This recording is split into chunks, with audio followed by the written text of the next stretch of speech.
Hi, everyone. Welcome to Chainlock Sessions, the program which will help you unlock the power of blockchain. Chainlock Sessions is focused on bringing on excellent technical and entrepreneurial guests to talk about developments in blockchain and NFT, non-fungible tokens, as well as other special topics around blockchain and cryptocurrencies. Our guest today is Carlos Noveron, an Ethereum coder and expert. Carlos, thanks so much for joining us. Hello, Mark. Thank you so much for the invitation. A pleasure to be here with you in Chainlock Sessions. Excellent. Carlos, there's so much happening in blockchain and NFTs. Where do we begin, right? I mean, clearly NFTs have just taken hold as this really exciting new potential. So I want to know from a technical perspective as an Ethereum developer, how you see NFTs positioned and what you think the current state of the NFT ERC 721 token is, and just your general thoughts about NFTs as from a developer standpoint. Well, from a developer standpoint, it's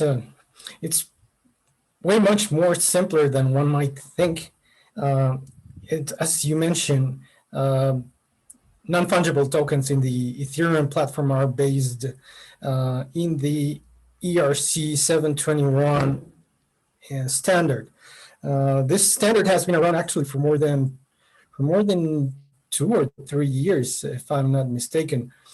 All these standards were developed.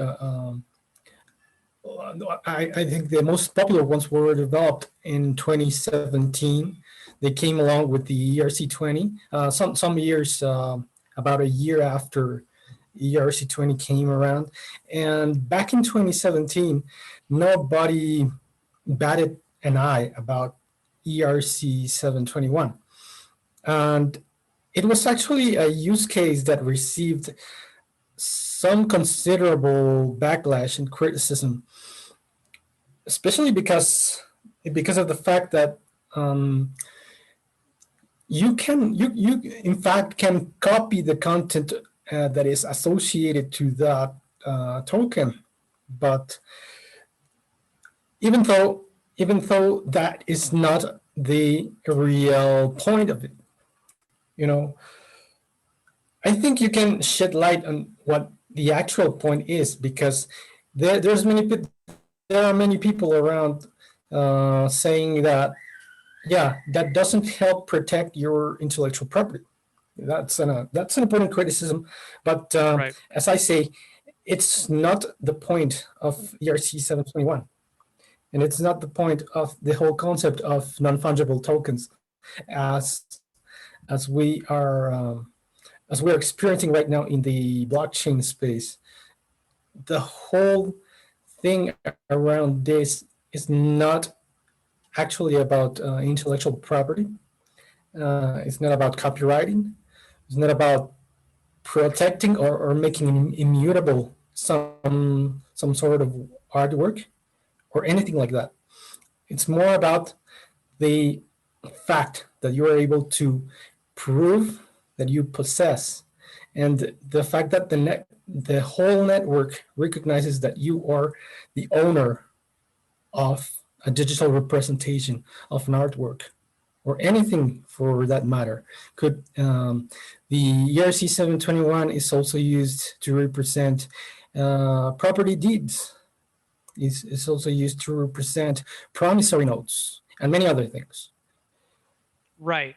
So it's not only for artwork, but it's obviously artwork is going to be the most popular use case for quite some important amount of time. This NFT craze, I think, is going to be around for some more years. I think it will dwindle down after some time, but we will, as long as we don't start seeing level up in this kind of use case, people will start talking about other stuff. Yeah, so let me just clarify. So, and this is a really important distinction, right? So having an NFT, a non-fungible token, doesn't mean that you have immutable intellectual property that exists somewhere. That's a different problem. What it does confer is that the NFT owner is the owner of whatever digital property that points to. Now, where it points to is another issue. If it points to a server and that server no longer exists, then it's an issue. But but you will still have the token. You will still have that token ownership. So these are issues that the market needs to work out in terms of development. But in terms of being able to verify that you have ownership, it's a very effective tool, right? Right, absolutely, absolutely. Um, but the only catch there is at this moment is that that ownership is only limited to the Ethereum network or the net or whatever network you're using for that matter. You could be using ERC 721 in Binance Smart Chain, for example, or RSK, for example. Um, Another lesser known Ethereum virtual machine compatible blockchains, basically. So even Tron is another one.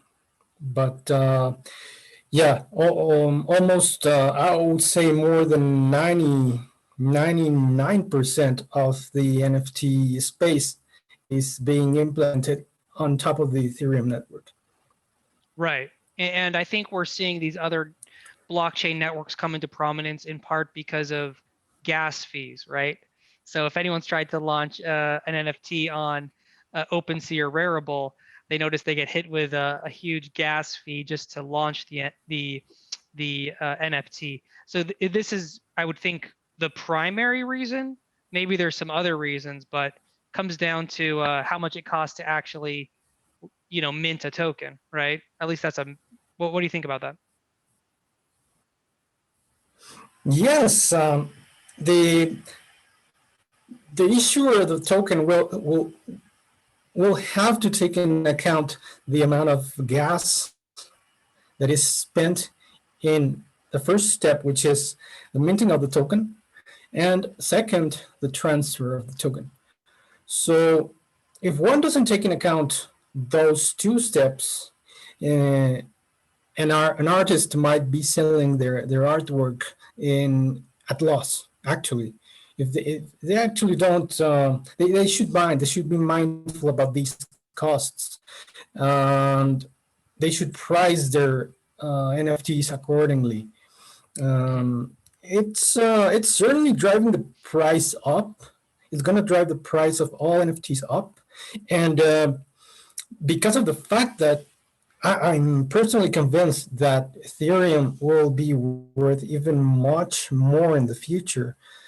These these transaction costs that we're talking about right now are going to be much more expensive than they are right now.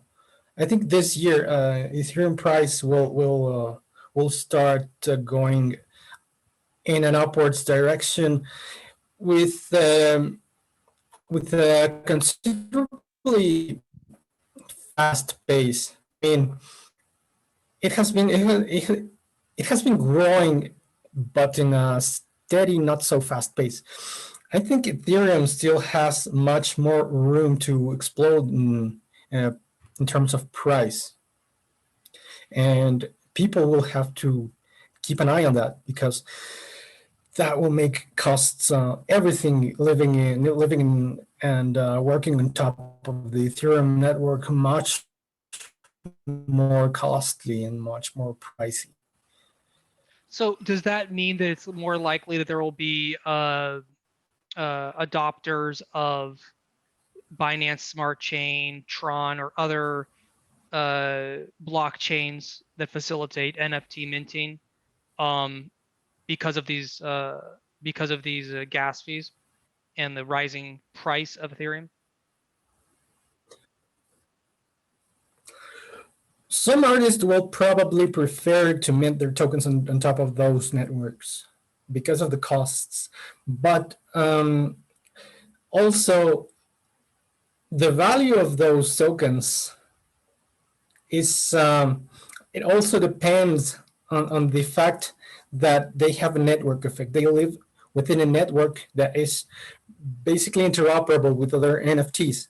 So if they quit this network, immediately the value of those tokens will go down because they are no longer in a network comprised of a whole ecosystem of platforms, marketplaces that make the transfer and trading of these NFTs possible, and also other NFTs. There are many platforms and many interesting things going on in Ethereum that are probably going to make NFT the NFT space much more interesting in the future. And certainly, NFT issuers wouldn't prefer or should not prefer to issue those tokens on other platforms as long as those platforms don't offer a network effect benefit on top of that. You know, that happens in Binance Smart Chain with the DeFi tokens. I mean, DeFi platforms in Binance Smart Chain have achieved to create this network effect where you have a whole ecosystem of DeFi tokens, DeFi platforms, but it's not the same with NFTs. So NFTs, for the moment, are better off if they stay in Ethereum. Okay. I think the network effect is an interesting point there. If there's not a lot of activity in NFTs on BSC or any other blockchain, it's going to have a kind of a momentum against it, right? For growth, because there will just be less interest from investors and artists or whoever wants to make their NFT. So do I understand you correctly? That's basically the kind of dynamics at play here. Yes, basically that's it. Right. So I think it'll be something to watch, right? That'll be a space to watch. The different blockchains, how they are integrating NFT, what kind of platforms they support.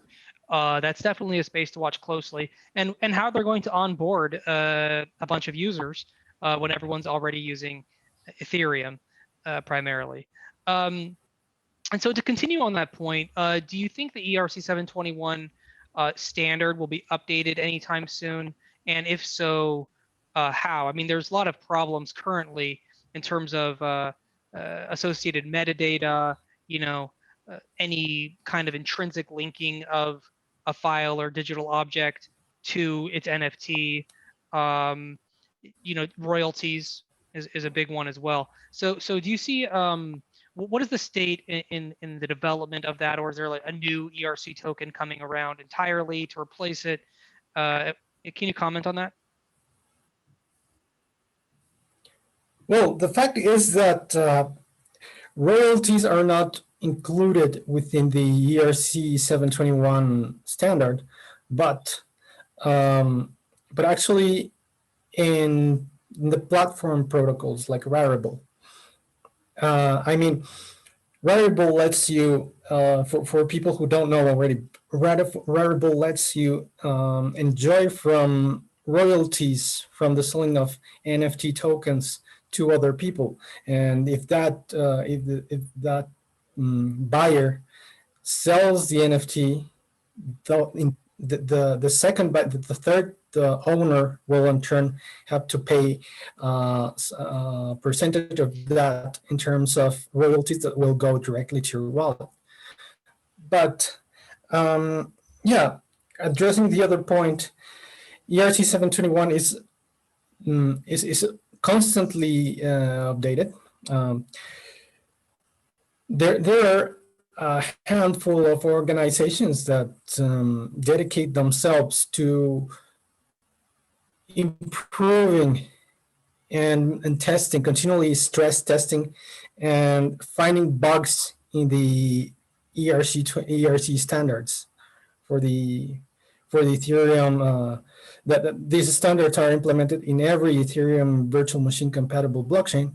So these the work that these organizations are making is very important, and that's why it's constantly improving.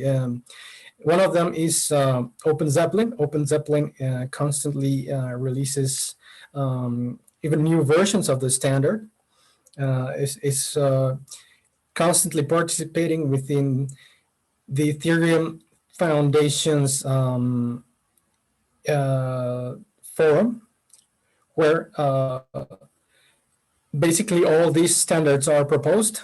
The proposals are voted upon, and they get to a final stage where they are approved, and they release a new version of the standard.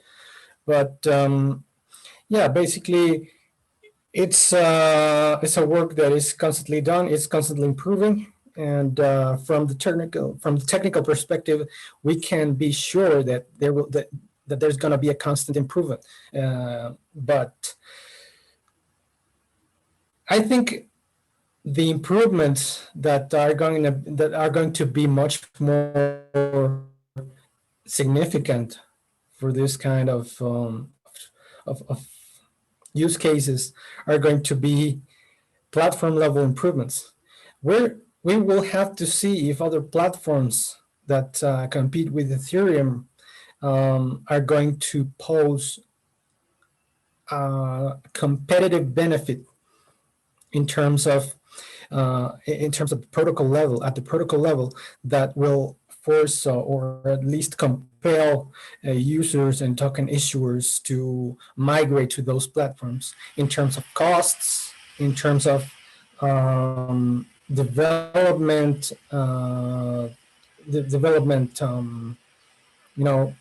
complexity, and other variables that we have to take in account. Right. So yeah, lots of great ideas, Carlos. Thank you so much. I mean, those are all important places to watch if you're looking at the NFT space. The blockchains themselves, the platforms. There's a lot of room for innovation in this space, and it is going to be the major focus of Chainlock sessions going forward. So this is a space we will continue to follow very closely. I wanted to change the scope a little bit into the blockchain world. There's been a number of developments that I know you've been watching, and one of them is the how governments are getting involved, trying to figure out what's this cryptocurrency all about, and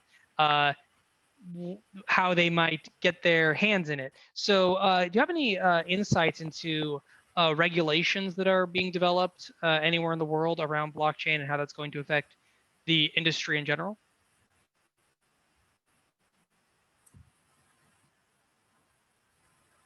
Well, we have two sides.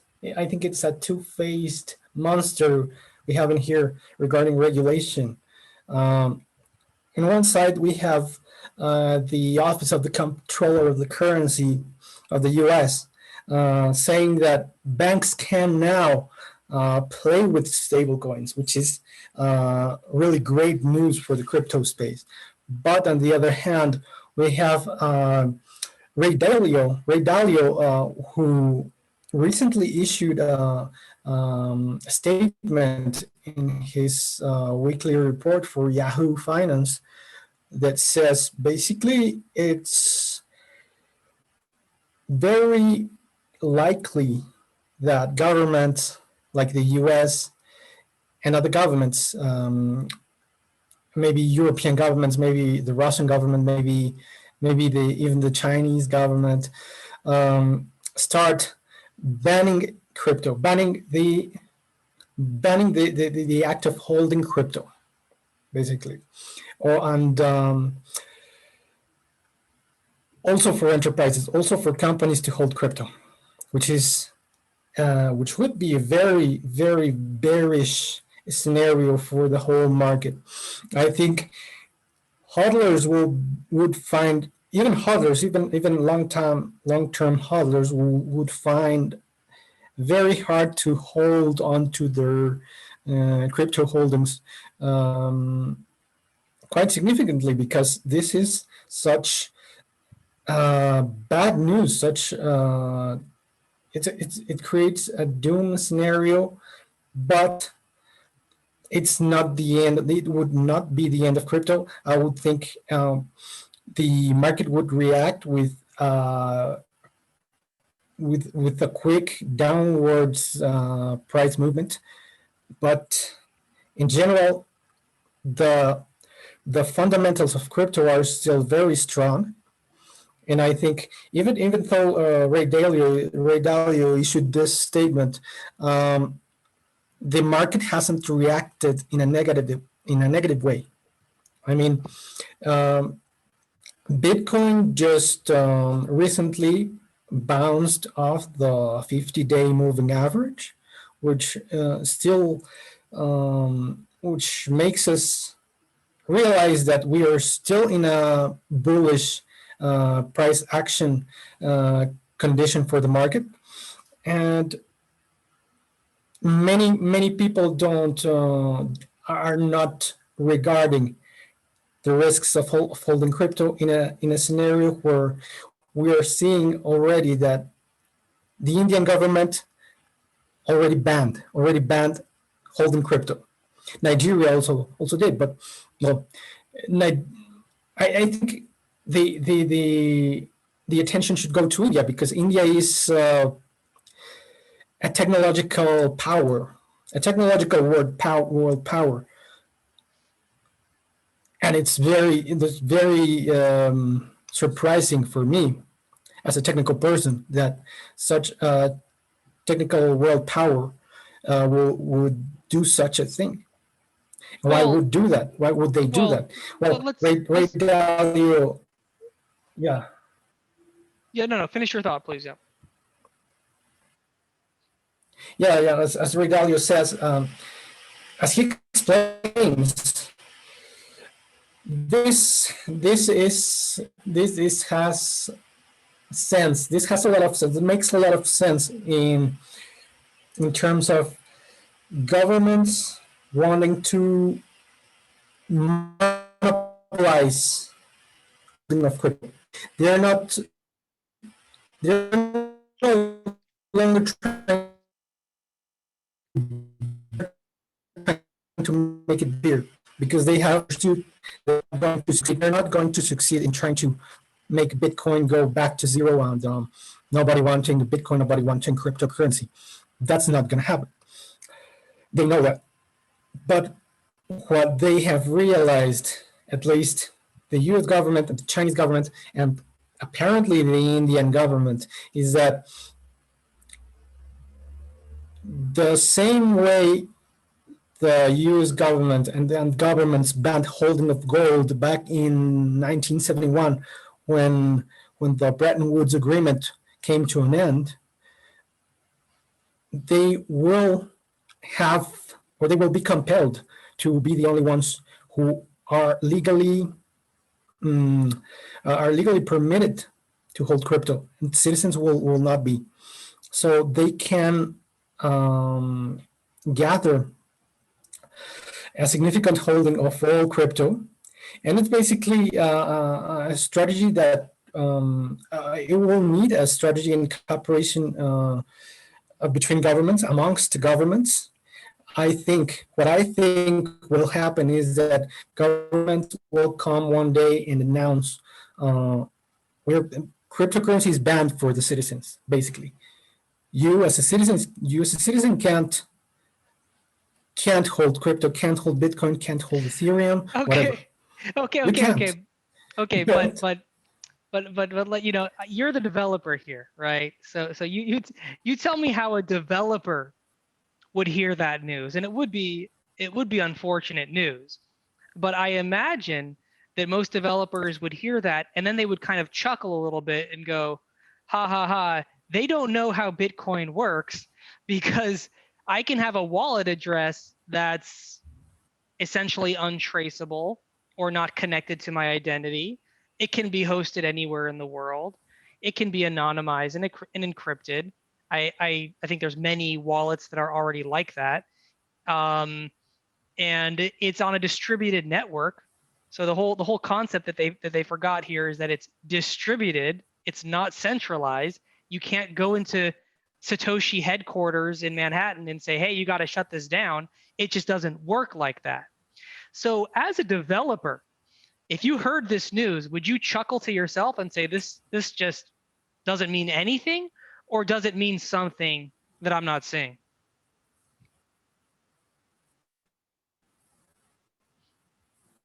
Yeah, it basically means sudden bloodbath throughout the In the markets. price. Sudden In the price. bloodbath, Okay. and like very Okay. in the Okay. in Okay. the The price. price would go That's down. very Everyone sad would get, news. well, oh, sad news for who? I mean, for the current holders of crypto, which are, Yeah, for those who had yeah, there's a lot of other people on the sidelines who for the second that Bitcoin hits 10,000 again, they're going to jump in. All right, they're going to buy the dip. So I'm not convinced that's that it right. going. A lot of That's people right. are waiting for that, saying, "Oh, I'm going to wait till it goes back to its 2019 price or something," right? So, but the issue is, would it? Because I know a lot of people say that would not effectively stop Bitcoin or many other cryptocurrencies at all. They would continue and they would thrive in such a regime. But how do you read the situation? I think, yes, I'm absolutely not concerned in terms that, oh, the government's going to take my Bitcoin. Absolutely not. They're not gonna put their hands on it. But never, absolutely. And they're never going to find which is my wallet. Basically, they're not going to be able to transfer anything out, a single satoshi out from that wallet. But um, it will be worrisome because now you would find it harder to interact with exchanges or other centralized financial services. I think decentralized exchanges would start seeing an influx, a sudden influx, and sudden exodus. I would say exodus of users pouring into those decentralized exchanges. But also companies running not only centralized exchanges, but these decentralized exchanges would find lots of difficulties in the way they engage with their users. I would think lots of regulations will start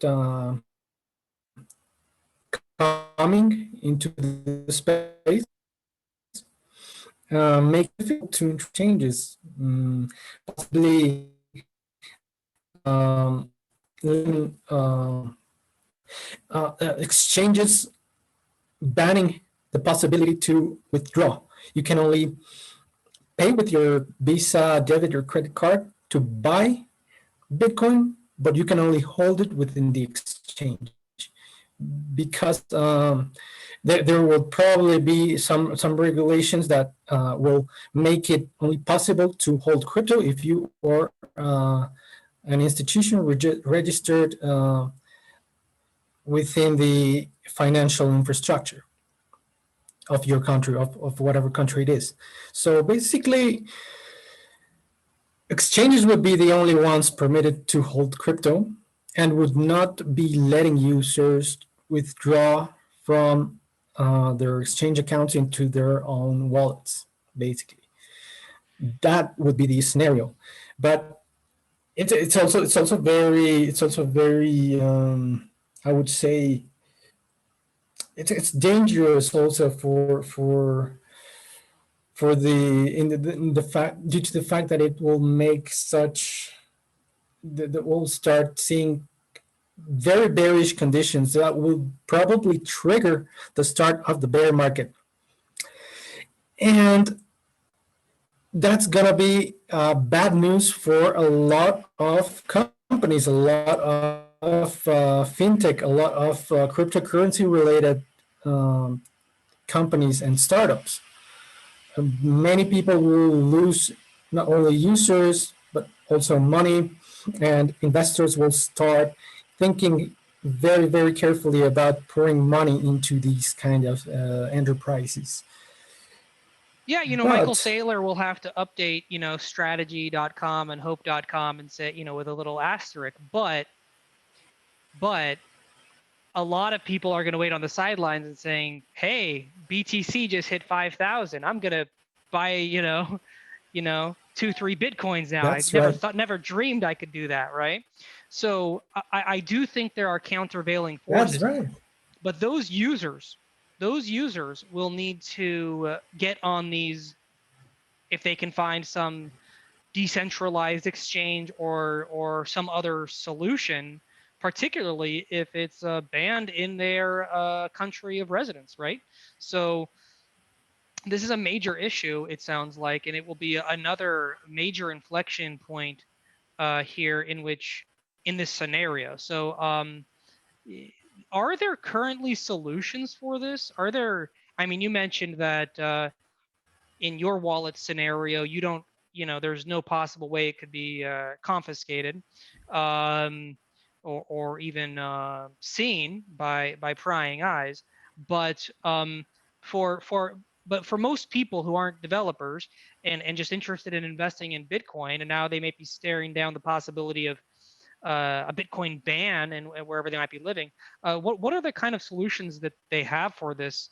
And certainly, we're not advocating for breaking any law, but what are they to do? Are there easy solutions for them if they do want to hold Bitcoin, or they need to just get another passport somewhere where they can actually buy and hold it? I mean, I ask this because, like, let's not beat around the bush. I mean, the whole point of Bitcoin is that it's anonymous, it's easily transferable, low cost transference.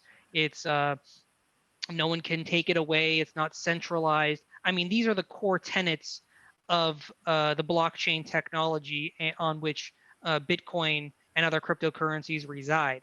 So the idea of banning it, in that sense, is laughable, right? So, okay, maybe you can't log into your normal exchange, but there's got to be numerous workarounds, and that's so. Can you talk about that? Absolutely, absolutely. I would think, besides the fact that cryptocurrency will be encapsulated into these financial services like exchanges and so on, I think uh, what the only way to go right now for the the I would say non-developer user, the non-technical user, would be to just buy in exchanges right now and immediately withdrawing their Bitcoin or whatever cryptocurrency they want to hold into their own wallet. Yes, that will be basically the most effective, the most riskless, if you would say, the most riskless strategy to avoid uh, the risks involved in such kind of a scenario. I think if you just hold and if you just deposit into a cold wallet constantly, performing dollar cost averaging, basically buying Bitcoin every week, once every month, once every 2 months, whatever, you will be way better off if you just wait until such doomsday happens. I mean, you shouldn't wait for the doomsday. You shouldn't let your crypto sit in whatever exchange you're holding it on. You should maybe start withdrawing at least a small percentage of that crypto. If you still want to trade it, if you still want to optimize your gains or whatever, it's okay. But be mindful that governments are starting to understand the fact that this is the new gold.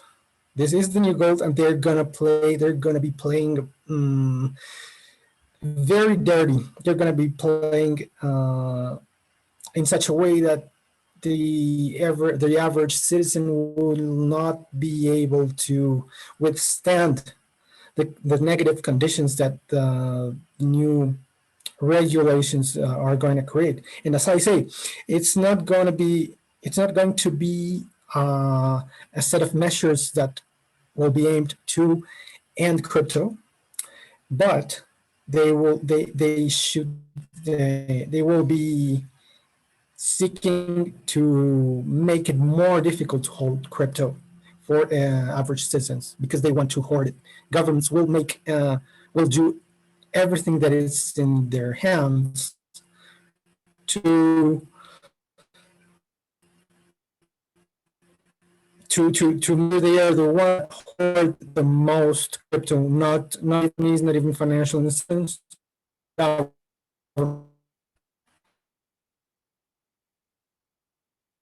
that's why I say going to be coordinated in this when these measures happen. As I say, the objective is to be the ones that to, as a government, be the only one who has an important amount of crypto. The rest of the citizens shouldn't, in the eyes, the average citizen should not be an important, you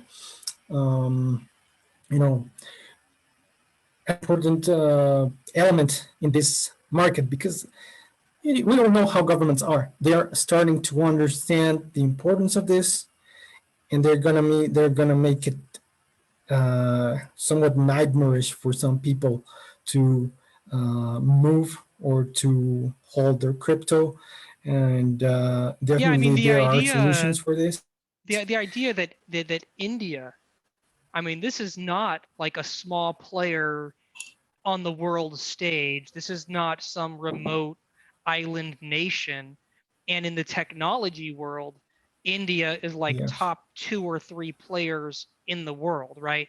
So, I mean, it's in the same sentence as United States and Japan and China and you know, and India, right? There's the tech center of Bangalore. I mean, practically every major tech company in the world runs operations out of India in some respect. Um, the idea that nation decided to ban Bitcoin is like, if it can happen there, it can surely happen anywhere. Now, how effective they were I've from my understanding, they were not effective in actually enforcing that, but I haven't studied the matter too closely, so I can't say too much about it. But I think you are right that this very likely is on the horizon. Not that it will happen, but it has a very strong likelihood of happening. The result, as you say, would likely be a bearish market condition. Um, and we would see the kind of pivots that you mentioned to move toward various technologies so people can own their own crypto and not just keep it on an exchange that's more easily subject to uh, getting shut down, basically. These are important issues to look at, and these kinds of things we cannot say are in the distant future, right? This has already happened in India. You better believe other countries are looking at this and considering ways to get involved. So certainly very concerning for the blockchain and crypto space in general. Uh, at the same time, from a technical perspective, it appears that's kind of what it's made for, right? It's just it's like saying you're going to shut down the internet because you don't like the way someone is tweeting. You just can't do it. You just can't shut down the internet. Okay, you just can't do it. Short of something catastrophic on the world stage, which also is a possibility. Okay, it's well known that catastrophic things can happen in the world. So let's not say that's impossible either. But short of that, you can't stop the internet. You can't stop Bitcoin and crypto. So these government attempts are both futile in one respect, and also quite ominous for the industry as a whole because of the sort of knock-on effects that you will see from this. All right, we are wrapping up the program. Of course. One last question I have for you, and it's kind of a curveball, but um, this idea of regulation would that in any way affect valuation or the ability to trade NFTs? Because at first glance, if I own the NFT of a piece of art, for example, I don't see how that could be banned or otherwise taken from me because it's an ERC token that I own attached to a digital file. So is the NFT more immune to this kind of regulation, or how do you think about that problem? Yeah, the prices in the NFT market will probably react in a less, I would say, the impact would be much smaller. They would not react as quickly. Also, the price movement in the NFT market is not like market for fungible assets, because fungible assets have supplies of a million, of a billion, whatever, and then they are divisible. But NFTs are unique, and if the holder is not putting their asset for sale, there's no reason to think the price will go down. I mean, I think there will be some people selling their NFTs because of they want to exit the market because of the negative conditions, and they will be selling at loss probably. That's also very likely. Um, I think the prices the price action of the rest of the fungible assets will definitely impact those of the NFT world, because the NFT world is traded in terms of Ethereum mostly right now, and the price of Ethereum will probably take a hit. So affect the price a portion of the NFT market, but most of the NFT market I would say would remain intact. I think people will probably people won't absolutely won't be like, okay, government, yeah, take it, just take it. Of course not. Of course not. People will protect their holdings, and the government has it very, very hard to to pursue and to enforce these new regulations, these new hypothetical regulations. But I'm sure there will be a considerable amount of people that will fall and will be busted by the authorities. And the authorities Yes. will be very happy to loot and to capitalize into from these people that will sadly be subject to the book. They'll basically let the book fall onto them. That's going to be sad. It's going to be sad, but definitely a lot of people are going to be busted. All right. Not exactly a happy note, but a realistic one. Carlos Noveron, thank you so much for Yeah. joining Chainlock Sessions today. Ethereum expert and with amazing insights into the market of blockchain as well. Carlos, where can people find you and learn more about your work? Yes, yeah, you can find me on LinkedIn as Carlos-Noveron. We will leave URL in the description of the video, and also you can visit my website. It's my consulting company. It's called the Web3MX or Web3 Academy Mexico. And Excellent. you can shoot me an email from there, and I will be very happy to respond to your consultations. So Excellent. Well, one last thing, Mark. I yes, don't want to please go come ahead. off. I don't want to come off as the advocate of the devil, because I know that a lot of people are very bullish right now in this at this moment, at this time of the bull market, and a lot of people don't like to hear bad news. But yeah, I'm not trying to predict this this doomsday as something that will occur this year or the next year.